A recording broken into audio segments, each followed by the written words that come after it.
En fait, un son, ça a toujours un début qu'on appelle une attaque, un milieu qu'on appelle un maintien ou un sustain, et une fin qu'on appelle un relâchement, un release. Regarde, avant de parler de musique, ce son, tout le monde le connaît. On l'entend arriver, ça veut dire que l'attaque est assez longue. On l'entend repartir, ça veut dire que le relâchement est aussi assez long. C'est une vague qui déferle sur le bord de la mer. Ici, l'attaque, elle est courte, la percussion, elle intervient presque tout de suite, et le relâchement, il est court. À part la réverbération de la pièce, il y en a pas. Bon, maintenant, si je prends un violon, je peux le calquer sur mon son de la mer. Attaque lente, maintien et relâchement lent. Là où ça devient intéressant, c'est quand on cherche à fabriquer son son et qu'on veut créer un contraste par rapport à ce qui existe déjà. Un piano qui a une attaque martelée, puisque c'est un marteau qui vient frapper les cordes. Ça peut être intéressant de changer l'attaque de son son pour qu'elle devienne lente.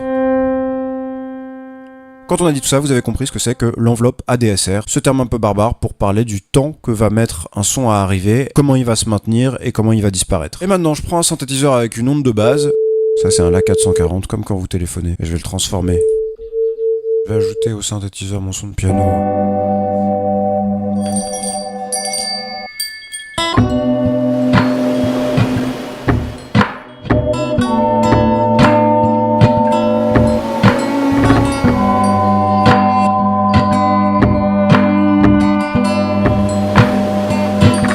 Bon, voilà pourquoi c'est sympa de créer ses propres sons, on est passé de ça à ça. Ce qui donne quand même un univers. En plus, on a appris ce que c'était qu'une enveloppe ADSR, donc... Pourquoi d'un coup je me mets à parler de tout ça? Réponse dans la prochaine vidéo.